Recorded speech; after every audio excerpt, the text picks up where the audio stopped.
Sziasztok! Beregszászi nyúltenyésztő vagyok. Ugye egy ilyen videót készítek most nektek, hogy miért szeretem én a Pannon fehér nyulat. Pont ma sikerült is egyet levágnom. Egy 9 hónapos nyúlról van szó. Ugye mindig beszélek arról a videóba, hogy ezek a nyulak nagyon jó a húskihozataluk. Nézzétek meg, leszettem róla a zsírt, tehát azért amennyire tőlem tellett, látjátok? Nem tudom, látjátok-e mekkora combja van, így mellé teszem a tenyeremet. Jó. Ugye sokszor leállnak velem vitatkozni, hogy a német óriás az ugyanezt tudja, nem tudja. Megmutatom nektek. 4,5 kg volt élősúlyba. Hoppá, próbálom úgy beletenni. Pillanatra leteszem, hogy beleférjen ebbe az edénybe. És mutatom a... Tehát ez 3 kg 17 deka tiszta hús. 3 kg 17 deka. Nem tudom, hogy mutassam jobban, hogy lássátok. Na most ez azt jelenti, hogy ha német óriást vágtam volna, akkor ennek legalább 6,5 kg-nak, 6 kg 30 dekás nyúlnak kellett volna lennie, hogy ezt a súlyt tudja produkálni. Ez pedig 4,5 kg volt élősúlyba, így pedig levágva 3 kg 17 deka. De tovább megyek, ahogy befejezem a filézést, és úgy ugye, hogy nem 100%-osan fogok filézni, mert azért nem vagyok egy tökéletes filéző. Megmutatom nektek azt is majd, hogy igazából mennyi hús jött le róla a filézés után. Innen folyt. Köv. Nos, tehát innen folytatjuk. Bocsánat, de nem tudtam úgy beállítani a kamerát, hogy a fejem is látszódjon. De nem is az én fejem a lényeg, hanem az, hogy állok neki magának a filézésnek. Hát elsősorban szeretném elmondani, hogy nem vagyok profi. Én is csak tanulom, pedig évek óta csinálom, de most kezdtem el a YouTube csatornán, vagy a TikTokon találkoztam egy Hentes Robi TikTokos videójával, ahol bemutatta a nyúlnak a csontozását, úgyhogy én most próbálom azt emlékezetből megmutatni nektek. Még azóta akkor csak egy nyulat filéztem ki az ő módszerével, tehát az ő módszerét fogom alkalmazni, hát ha segítek nektek is, de keressetek rá, ő sokkal profibban csinálja, mint én. Bocs, de én balkezes vagyok, pontosabban kétkezes vagyok, éppen ezért mind a két kezemet fogom használni filézés közben, amikre éppen szükségem van. Na most hátára fektettem a nyulat, és ugye úgy igyekszem a csontot lefilézni, hogy úgy igazából még egy jó kis gulyás leves azért jöjjön ki belőle. Tehát magából a csontból. Itt a gerincnél indítom el, itt bevágok, illetve itt bevágok. Ezt is óvatosan, ezt a kis vékony húsréteget már le tudom szedni. Majd a végén nézzétek, hogy nem csalok, tehát meg fogom nektek mutatni, hogy mennyi hús lett végül belőle. És mondom, bocsássatok meg, ha bénázgatok, meg nem ezt vártátok tőlem, de még egyszer mondom, nem vagyok egy profi filéző, a profik, én úgy gondolom, nem itt kezdődnek, aki én vagyok ebbe a tekintetben, sőt, szerintem nem is leszek sose az. Amikor ezt a gerincet ugye kiszabadítottam, akkor bevágok ide teljesen alá, amennyire csak lehet, másik oldalt is, és igyekszem így a késsel így lefele nyomni róla a húst, magáról a gerincről. Amúgy sokan nem tudják, de ez a nyúl egyik legfinomabb része, ez a gerinc hús. hát nem hiába, ugye a disznónál is így van.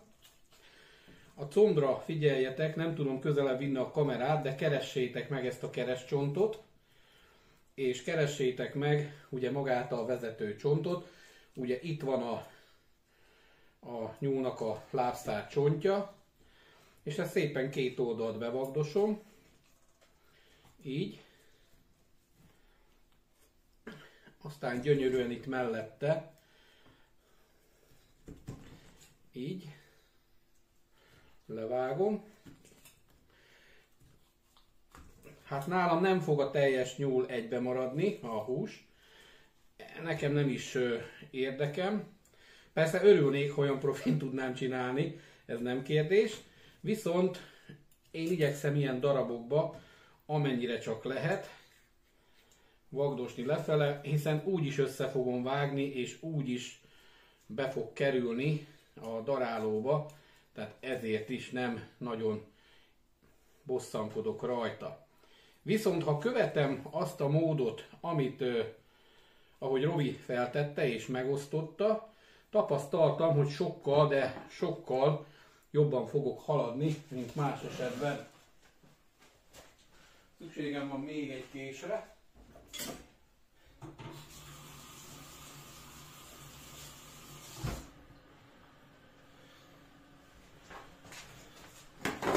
Erre a másik késre azért van szükségem, mert nem szeretném a filézős késsel vágni az inas részeket, mert akkor hamar kiveszi az élét. Itt ennél látjátok, rögtön le is tudom csapni. És igyekszek azonnal, úgy igazából olyan darabokra vágni a csontot is, ami gyönyörűen bemegy majd a bográsba.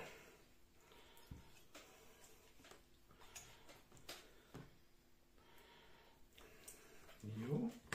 Itt van ugye a keresztcsont, itt figyeljünk erre a keresztcsontra. Itt, ha nem figyelünk oda, akkor nagyon könnyen az ujjunkat meg tudjuk vágni. Én már számtalanszor megvágtam, ezért mondom, hogy figyeljetek. És ugye itt is teljesen a faroknál igyekszünk a geric mentén továbbra is a késsel vinni azt a vágást, amit megkezdtünk ugye itten. Nagyon szépen jön lefele. Itt megint van egy ilyen keresztrész.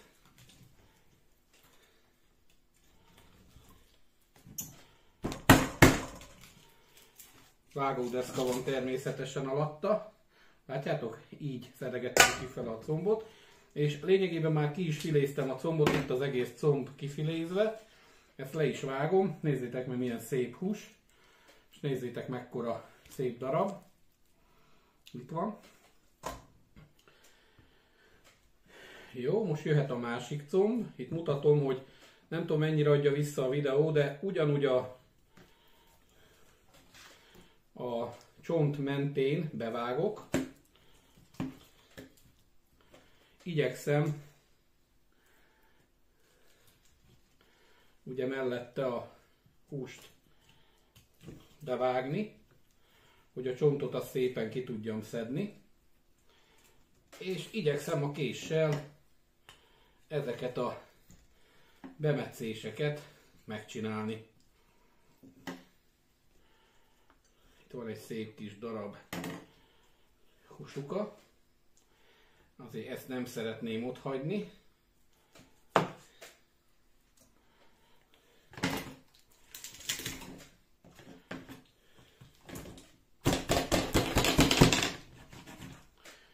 Jó. Hát gondolom egy páran, akik megnézitek a videómat, megmondjátok, hogy hát ez egy szakbarbár. Ennek nem kellene filézni. Egyetértek veletek, de valahol el kell kezdeni, és hiszitek vagy sem, senki nem születik hentesnek, én sem. És még egy érdekes sztorit elmesélek nektek. 2007-ben, amikor elkezdtem nyulakkal foglalkozni, úgy igazából én még soha, de soha addig nem nyúztam meg egy darab nyulat se, holott 2007-ben már, várjatok fejbe hadd számoljak, 30 felett voltam. Tehát képzeljétek el, hogy úgy vágtam be a nyulászkodásba, hogy már betöltöttem a 30. életévemet, sőt afelett jártam, és még egy nyulat nem nyúztam meg. A feleségem nyúzta meg a legelső levágnivaló nyulaimat, és a második nyúlnál azt mondtam neki, hogy figyelj, ez így nem lesz jó, mivel hogy én foglalkozok a nyulakkal, és úgy igazából nagyon égne a pofám akkor, már bocsánat, hogy ezt a szót használtam, tehát az arcom nagyon égne akkor, hogyha jönne nálunk egy vásárló, például nyulat szeretne venni. Na most itt ennél a combnál egy kicsit elakadtam, mert a beszédre figyelek. Tehát nyulat szeretne venni, és azt mondanám neki, hogy figyelj, de levágni nem tudom, mert nincs itthon a feleségem, meg kell várni, míg hazajön. Hát szerintem ebben nem szerettem volna egy ilyen helyzetbe beleesni, éppen ezért a második nyúl után, amit a feleségem levágott, nézzétek meg, ez is egy gyönyörű szép húsdarab. A második nyúl után megtanultam, pontosabban elkezdtem tanulgatni, hogy hogy kell nyulat vágni. Na most én úgy gondolom, nem lett ebből semmilyen hátrányom, sőt előnyömbe vált úgy igazából az, hogy megtanultam, és én hiszem azt, hogy tanulni soha nem szégyen. Tehát magához a tanuláshoz is kell egy alázat, és ha valakinek nem megy, és csak ilyen mócsingosra tudja csinálni, nem pedig profi hentesként, én azt mondom, hogy ne szívbajoskodjunk, hiszen egy helyre fog menni, és persze ezért én nem kérek pénzt, tehát nem eladásra csinálom, mert akkor biztos, hogy nem állná meg a helyét, hanem saját részre. Számtalan olyan ismerősöm van, aki így vágja a disznót is, hogy ő egyszerűen elmondja, hogy ő magának csinálja, ő most nem fog egy hentest megfizetni, nem azért, mert sajnálja a pénzt, hanem egyszerűen azért, mert ő szeretné megcsinálni. És ebben nincsen semmi baj, én úgy gondolom. Jó lett volna egy kalapács, mert azért kell itt szépen ütögetni, de mondjuk egyiknél sem használtam, nem tudom miért használnák most. Jó, megyek tovább. Na most, itt ha megvan, mert ez a rész már nagyjából megvan, itt sikerült lefejtenem a húst, és ugye még az lenne fontos, hogy ezt a nyulat most vágtam le egy kb. 2-2,5 órája. Ez sem mindegy, mert ha nem siettem volna most, mert most van időm rá, meg nincs itthon senki, aki zavarjon, hogy megcsináljam ezt a videót itt a konyhába, akkor ezt ráértem volna még, vagy holnap reggel is csinálni, mert egyszerűen akkor könnyű filézni, hogyha már egy kicsit a hús meg van meredve. Tehát le van hűtve, benne van a hűtőbe, vagy kint hagyom, bár itt most még októberben nem hagyom kint felakasztva a döglegyek miatt, de télen nyugodtan kint lehet hagyni, hogy dermedjen meg, és sokkal, de sokkal egyszerűbb bánni vele, tehát magával a hússal. Ezt majd fogjátok tapasztalni. Hogy igazából most, mert a korábbi nyulat sokkal, de sokkal jobban haladtam vele, itt most még jobban szerencsétlenkedek, mint az elsőnél, pedig itt most profibnak kellene lenni, de akármennyire éles ez a kés, mert tényleg nagyon éles, mégse úgy haladok, amiatt, hogy nincs maga a hús kicsit megmeredve, mint ahogy haladnom lehetne, vagy haladni tudnék. De a lényeg az, hogy látjátok, itt a bordánál kezdtem el szépen lefele vinni. Itt arra figyeljetek, hogy amikor itt vágjátok, itt alul, teljesen el kell jönni a legalsó bordákig, amik sok esetben már csak porcok szoktak lenni, mert ez, ha belekerül a darálóba, hát a legjobb darálónak a fogait is egy kicsit megdolgoztatja, úgyhogy érdemes ezt minimálisan átnézni. a kezeddel áttapogatni az ujjaiddal, és közben érdemes a nyulat is forgatni. Én azért nem forgatom, mert csak egy minimálisan, mert akkor még jobban nem látnátok a videóba. Úgyhogy igyekszem ilyen barbár módon megoldani. Jó. Eddig nagyon szépen haladtam. Az egyik oldaláról le is szedtem szinte egybe a teljes húst, amin viszont rajta maradt az első comb. Na most az első combot van rá taktika, hogy kell, majd nézzétek meg a Robi videóját, megpróbálom belinkelni az enyém alá, hogy ezzel is segítsek nektek, de én az első combot kifejezetten szeretem, tehát a számomra, ha kisütöm, akkor az egyik legkedveltebb hús tud lenni. Éppen ezért össze szoktam gyűjteni. Persze leszedem róla az ilyen nagybani húsokat, ami mehet nyugodtan majd akár kolbászba, akár pelmeninek, hogy ne legyen rajta túl zsíros hús. De úgy, látjátok, így meghagyom, mutatom ezt a részt is, mivel ez kisütve, tehát általában van is olyan receptem feltéve, ahol csak első combokat sütök ki, piszkosul finom. Tehát én erről a húst leszedni nem akarom. És most nézzétek meg, így néz ki. Ugye itt van a teljes gerinc, illetve magán az oldal bordákon lévő rész is. Még egyszer áttapogatom. Jó, csontok nincsenek benne. Most jöhet a másik oldal. Itt már ugye hasára fordítom, hiszen itt már a hátáról, amit tudtam, megmetszettem, és szépen megyek végig a gerinc vonal mentén, úgy, hogy közben ugye vágom a húst szépen lefele a gerincről. Ezt a disznónál is úgy tudom, hogy így szokták. Mondjuk azért mondom, hogy így tudom, mert disznót már szedtem szét, nem egyszer, nem kétszer, de úgy igazából mostanság már hentest hívok, konkrétan, aki meg tudja jól és szépen oldani, mert az számomra fontos, hogy egy szalonna is jó kinézetű legyen, illetve amit oda teszek füstölni, az is nagyon szép és jó kinézetű legyen. Jó, még itt leszedem az első combról, úgy szintén ezeket a darabokat, hiszen lejött már ugyanúgy az oldaláról a hús az egész. Itt találtam is egy porcoló részt, amit rögtön ki is vágtam.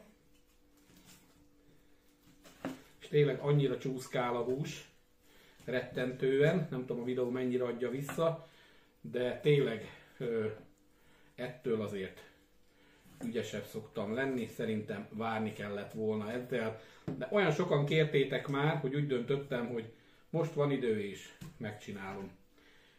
Jó, mutatom a második combot, ugyanúgy az első combként itt van, és mutatom a gyönyörű húst, legalábbis számomra gyönyörű, tessék, és mutatom a gerincet, hogy nézzétek, pont úgy néz ki, mint az Alien vs Predatorba az a szörny, vagy igen, az Alien filmekbe, ami rátapad az ember arcára. Na most már jöhet még a darabolás.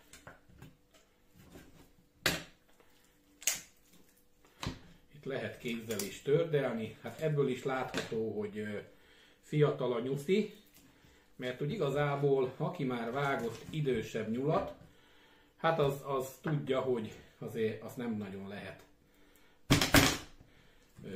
olyan könnyen kézzel tördesni az ő gerincoszlopát, hogyha már idősebb a nyúl. Na most ezt a farokrészt, így mert van rajta egy mirigy, jaj, mutatom, mert most nézem, a kamera nem vette, én ezt a mirigy miatt kiszoktam dobni, hogy még véletlenül se legyen rossz íze a húsnak miatta, mert ha valaki éppen ráharap a húsra a mirigynél, hát aki addig nem szerette a nyúlhúst ezután még jobban nem fogja szeretni, úgyhogy tudom nektek javasolni, hogy mindenképpen szedjétek le. És nézzétek meg, hogy még azért van rajta bőségesen, tehát ez gulyáslevesnek tökéletes és kiváló alkotás lesz. Nagyon jó gulyáslevet lesz most hétvégén ebből főzni, én ebben biztos vagyok, és ha sikerül, akkor, vagy bográcsgulyás, nem tudom ki hogy nevezi, ugye Kárpátalján mi gulyásnak hívjuk, gulyáslevesnek, vagy bográcsos gulyásnak, ugye nagyon számtalan elkészítési módja van. Én ebből a nyúból, ezekből a csontokból meg is fogom csinálni hétvégére, és ebből gyönyörűen ketten a feleségemmel nagyon is jól fogunk tudni lakni. Jó. Még a bordákat megvágom.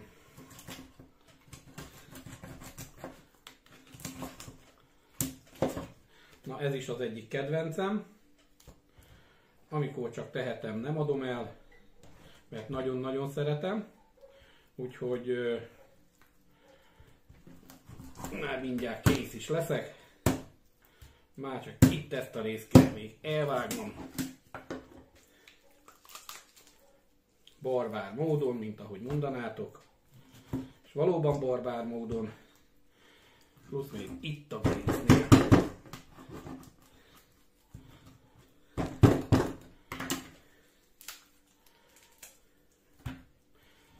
Most ha nem sietnék, akkor szép nyugodtan a bárdot megkerestem volna, de szeretném befejezni a videót.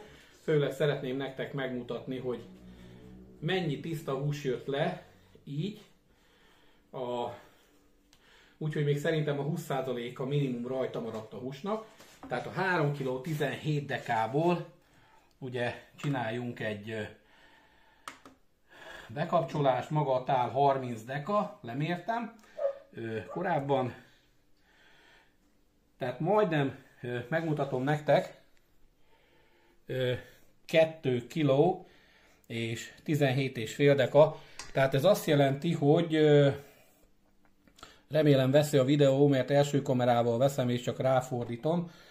Tehát ez azt jelenti, hogy 1 kg 85 deka színhús jött le egy 4,5 kilós nyúlról, úgy, hogy közben ráteszem a csontot, a maradék pedig a csont maradt. 1 kg 62 deka. Tehát érdemes pannon tartani? Én úgy gondolom, hogy érdemes. Mindenféleképpen. Köszönöm a figyelmeteket. Szép napot nektek, sziasztok!